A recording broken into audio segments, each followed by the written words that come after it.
Bismillahirrahmanirrahim. Assalamualaikum warahmatullahi wabarakatuh. Alhamdulillah, pada kesempatan hari ini kita dapat bertemu kembali secara virtual atau secara daring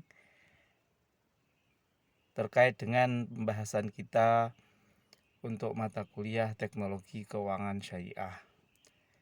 Pada kesempatan kali ini saya akan menyampaikan satu wawasan awal sebagai pengantar kuliah bagi teman-teman mahasiswa yang ingin mempelajari mata kuliah Teknologi Keuangan Syariah. Seperti kita ketahui bersama bahwa teknologi keuangan syariah pada dekade akhir-akhir ini telah mengalami perkembangan yang signifikan.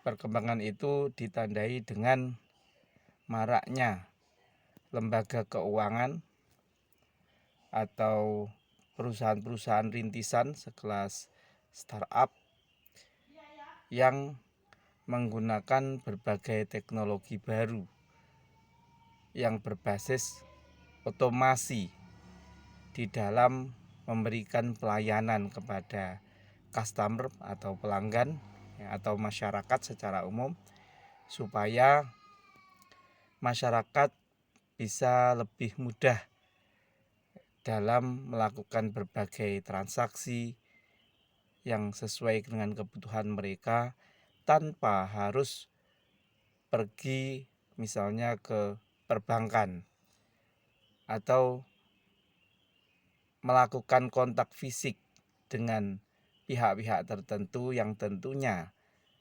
dinilai kurang efisien. Sehingga ini yang kemudian semenjak coronavirus disease berkembang di berbagai belahan dunia, bahkan di Indonesia kemarin, teknologi keuangan syariah menjadi sangat efektif dan berkembang cukup baik. Termasuk juga dalam kaitannya dengan mata uang ini. Kita pada akhir-akhir ini disuguhkan oleh satu fenomena yang kontroversial. Beberapa perusahaan-perusahaan besar mendirikan satu kebijakan terkait dengan penggunaan mata uang. Ada yang terkenal namanya Bitcoin misalnya. Nah, ini Bitcoin ini merupakan mata uang yang dimiliki oleh satu perusahaan yang bisa dibeli oleh masyarakat. Bahkan mata uang yang dibeli itu sangat fluktuatif. Sangat fluktuatif itu artinya sangat dinamis bahasanya yang lebih tepat. Di dalam memberikan nilai tambah atau value added bagi masyarakat. Misalnya apabila kita memiliki satu Bitcoin, nilai dari satu Bitcoin itu akan terus naik. Seperti halnya kita memiliki aset misalnya tanah atau misalnya properti, rumah dan lain sebagainya. Jadi kita memiliki mata uang bisa dipertukarkan atau diperjualbelikan sekaligus mata uang itu memiliki nilai aset yang terus bergerak naik. Nah, itulah yang kemudian menjadi kontroversial di banyak kalangan, bahkan di kalangan ulama muslim. Nah, di kalangan ulama muslim sendiri banyak yang menyatakan bahwa mata uang itu haram karena unsur-unsur ketidakjelasan di dalam investasi yang dijadikan sebagai basis peningkatan nilai atau penambahan nilai dari mata uang itu. Nah, bahkan yang kemudian jadi lebih kontroversial lagi, Malaysia mengumumkan peraturan perundang-undangan tentang penggunaan mata uang kripto itu. Seperti kita ketahui bahwa Malaysia merupakan negara yang sangat punya komitmen tinggi di dalam pengembangan lembaga keuangan syariah. Tapi berkaitan dengan mata uang kripto, ternyata pada akhir-akhir ini Malaysia sangat terbuka sekali. Nah, berarti di sini Malaysia telah melakukan kajian-kajian yang mendalam tentang mata uang kripto yang pada akhirnya bahwa mereka terbuka. Masyarakat diperbolehkan untuk menggunakan uang kripto sebagai sarana transaksi. Nah, termasuk bahwa kebijakan ini dapat meningkatkan persepsi global akan pentingnya mencari pembenaran nilai-nilai Islam terhadap perkembangan teknologi keuangan yang semakin pesat. Nah, tidak bisa kita pungkiri bahwa mata uang kripto ini salah satunya merupakan bagian dari perkembangan teknologi itu, ya, di mana teknologi itu ternyata kita nikmati sehari-hari, ternyata menjadi bagian dari pola hidup bahkan budaya kita sehari-hari. Nah, sehingga tidak kemudian kita lari dari perkembangan teknologi yang ada ataupun menjustifikasi misalnya keharaman dari satu teknologi, tetapi kita harus mencari celah di mana nilai-nilai Islam bisa masuk ke dalam bagian dari teknologi tersebut. Nah, terkait dengan hal yang membudaya, ya, pada kehidupan masyarakat kita, ya, dalam penggunaan teknologi ini kita bisa gambarkan, ya. Ini dulu kita mungkin makan bersama di meja makan itu ya makan saja. Sekarang ya, semuanya megang HP. Nah, ini salah satunya. Ini perbedaan yang signifikan ya terjadi di masyarakat kita semenjak teknologi itu berkembang. Nah, termasuk di dalam pengembangan IoT tadi, Internet of Things, ya, yang awalnya dalam dunia robotik misalnya belum pernah ada, tapi semakin hari semakin saat ini bahwa robot bisa digerakkan secara lebih otomatis, bahkan gerakannya, bahkan kecerdasannya, ini saya katakan kecerdasan yang direkayasa untuk robot itu hampir-hampir sama seperti manusia. Nah, maka kemudian di dalam proses adopsi teknologi itu saat ini bahkan sangat cepat, ya. Kalau terhitung kita dapat melakukan perbandingan pada saat dulu kita, mungkin kakek nenek kita, ya, hidup di masa lalu, misalkan dengan perkembangan jaringan telepon kabel ini. Nah, kenyataannya masih sedikit masyarakat kita pada masa itu yang menggunakan telepon kabel. Ya, tidak semua menggunakan telepon kabel. Dan membutuhkan waktu hampir 50 tahun semenjak telepon kabel itu berkembang, ya, atau ditemukan, ya, masyarakat kita dapat menikmati sarana tersebut. Nah, semakin hari semakin cepat, ya, misalkan radio, televisi, komputer, ya, itu komputer desktop itu, ya, itu kemudian internet, ya. Dengan adanya internet hanya butuh 7 tahun untuk masyarakat kita mengadopsi teknologi tersebut. Kemudian iPod dan Facebook, ya, bahkan Facebook ini hanya 2 tahun untuk dapat masyarakat kita menikmati layanan Facebook. Nah, ini artinya bahwa masyarakat kita semakin melek dengan teknologi tadi yang saya singgung di awal. Semakin melek, semakin menerima. Dan termasuk juga ini akan menyulitkan regulator atau pemerintah kita di dalam menyusun satu aturan-aturan yang berkaitan dengan penggunaan teknologi tersebut. Karena semakin cepatnya masyarakat kita merespon perkembangan teknologi baru. Nah, ini. Jadi salah satu solusinya sebenarnya terkait dengan kebijakan itu, pemerintah tidak perlu membuat kebijakan di atas kertas misalnya, tetapi menciptakan sebuah teknologi yang setara dengan teknologi yang berkembang itu, yang kemudian teknologi itu berkontribusi di dalam memberikan misalnya keamanan data bagi penggunanya.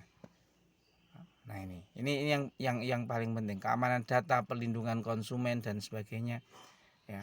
Dan itu berbasis teknologi, dan bisa jadi teknologi itu dimanfaatkan oleh berbagai teknologi baru ya, atau bahkan mungkin dipersyaratkan harus ada di dalam setiap teknologi baru yang berkembang ya, yang itu kemudian langsung dapat diimplementasikan dan langsung dapat menjadi tolak ukur bagi kualitas satu teknologi ya, yang memberikan jaminan keamanan data bagi masyarakat. Itu ya saya kira yang paling penting ya. Jadi saat ini pun juga ya banyak masyarakat yang mengkritik pemerintah terkait dengan kebijakan-kebijakan atau regulasi yang baru di atas kertas, yang ternyata ketika diimplementasikan sangat tidak relevan dengan perkembangan teknologi yang ada. Nah misalnya ini beberapa teknologi yang ini sudah diciptakan oleh beberapa pakar ya teknologi ya, bukan pemerintah tentunya, tapi ini sangat dimanfaatkan oleh fintech, ini teknologi keuangan, termasuk teknologi keuangan syariah. Mungkin kalau teman-teman mengenal ada atau pernah mendengar ada blockchain teknologi namanya ya. Nah, blockchain teknologi ini adalah mekanisme basis data lanjutan yang memungkinkan berbagai informasi secara transparan dalam jaringan bisnis. Nah, artinya bahwa misalnya ini kalau kita gambarkan ada perbankan memiliki basis data kita memiliki rekening di bank, tentu data kita ada di sana, dan bank yang sudah mapan memiliki bahkan jutaan data yang ada yang diperoleh dari masyarakat ya, terkait rekening, terkait transaksi, pinjaman dan sebagainya ya. Kemudian misalnya provider seluler ini, misalkan Anda punya kartu Telkomsel atau kartu IM3 misalnya. Nah, pasti data Anda banyak terekam di provider tersebut ya. Bahkan berjuta-juta data ada di sana dan sangat lengkap sekali. Nah itu misalkan ada startup baru semacam Shopee ya, semacam Shopee, atau mungkin kalau tidak Shopee Dana yang basis pembayaran ya. Nah Dana bekerja sama dengan perbankan misalnya ya, dan bekerja sama dengan provider seluler misalnya untuk mengembangkan layanan pembayaran. Nah ini Dana menggunakan bukan rekening bank, tetapi menggunakan akun atau menggunakan nomor handphone kita. Tetapi dalam melakukan top up ya, ke Dana itu menggunakan rekening tertentu ya, untuk atau virtual account namanya, yang kemudian kita bisa memiliki saldo di Dana atau di akun Dana kita. Nah itu Dana ini sudah menggunakan teknologi blockchain ya. Blockchain itu kalau bahasa sederhananya rantai blok. Nah, blok itu bisa dimaknai sebagai institusi-institusi yang memiliki data tadi. Nah jadi Dana tidak perlu membangun teknologinya itu kemudian datanya misalnya ya, data yang ada itu dirintis sejak awal mengumpulkan dari masyarakat misalnya, tidak, tapi memanfaatkan lembaga yang sudah memiliki data yang lengkap, yang kemudian bekerja sama dengan Dana dan menyampaikan dan dapat menyampaikan informasi kepada Dana. Nah ini kemudian semakin startup itu memiliki layanan yang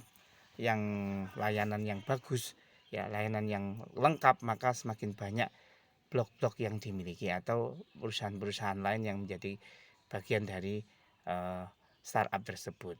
Misalnya Shopee, Bukalapak yang layanannya cukup banyak, itu tentu banyak pihak yang terlibat di dalamnya. Nah ini teknologi blockchain. Nah para hacker sulit untuk melacak atau menjebol servernya misalnya Dana atau Shopee, karena basis datanya tidak ada di situ. Basis datanya ada di perbankan, ada di perusahaan-perusahaan lain yang juga memiliki kekuatan keamanan yang cukup kuat ya. Nah, itulah salah satu teknologi blockchain. Nah, dengan teknologi blockchain, startup itu bisa menggunakan sekaligus fungsinya dalam berbagai hal. Misalnya dalam pembayaran menggunakan teknologi digital currency, tidak perlu uang cash, ya semua berbasis digital. Kemudian smart contract, ya, dalam transaksi tidak harus kesana kesini, kesana kemari, ya, tapi sekali klik selesai, ya itu. Kemudian record keeping atau securities, ya itu di situ. Jadi dengan teknologi blockchain salah satunya. Nah, kemudian yang kedua ada kriptografi.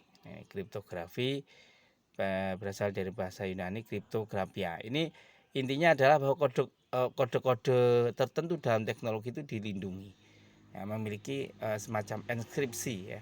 Enskripsi itu satu kode yang sudah diacak ya.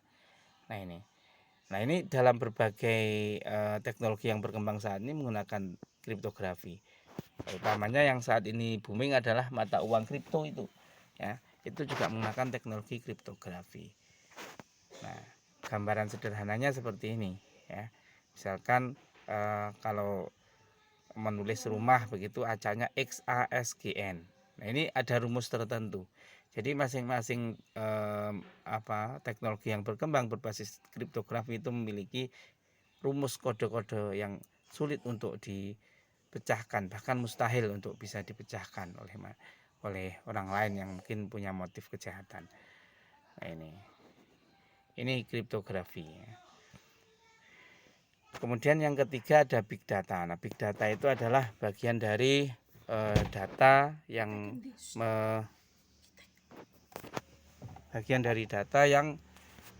sudah dimiliki oleh perusahaan yang sangat established, ya sudah sangat berkembang. Nah ini, jadi mereka tadi yang memiliki perusahaan yang sudah lama berdiri dengan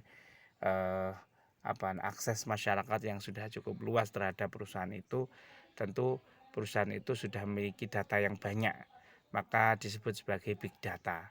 Nah era sekarang perusahaan-perusahaan yang memiliki kekayaan akan data, nah itu sangat diuntungkan ya. Mereka sudah dianggap sebagai memiliki basis big data yang kuat, dan itu akan sangat penting dan akan sangat diperlukan bagi pengembangan perusahaan-perusahaan rintisan utamanya yang baru berdiri. Jadi big data itu disiapkan oleh perusahaan-perusahaan besar, firma ataupun organisasi. Nah, dan data itu digunakan untuk kepentingan-kepentingan tertentu.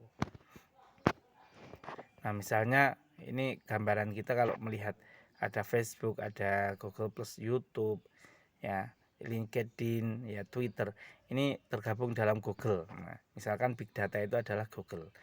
Maka Google telah memiliki berbagai data yang dimiliki oleh banyak orang di dunia. Nah, ini misalnya seperti ini. Atau ya kalau di Indonesia misalnya Kominfo atau Dukcapil, itu mereka juga memiliki basis data yang kuat, utamanya data masyarakat. Sedangkan di dalam big data itu butuh tenaga yang dapat menganalisis ini, karena data yang tidak dianalisis akan tidak terstruktur, tidak jelas. Nah, ya, kalaupun kita misalnya googling di Google dengan kata kunci yang tidak jelas, ya hasilnya tidak jelas. Tapi ketika menggoogling dengan kata kunci yang jelas misalnya, itu banyak data yang tersedia dan itu jelas ya dan sangat terstruktur. Nah, contohnya seperti itu ya, big data. Nah, dari perkembangan teknologi itu pertanyaannya kemudian peluang syariah ada di mana?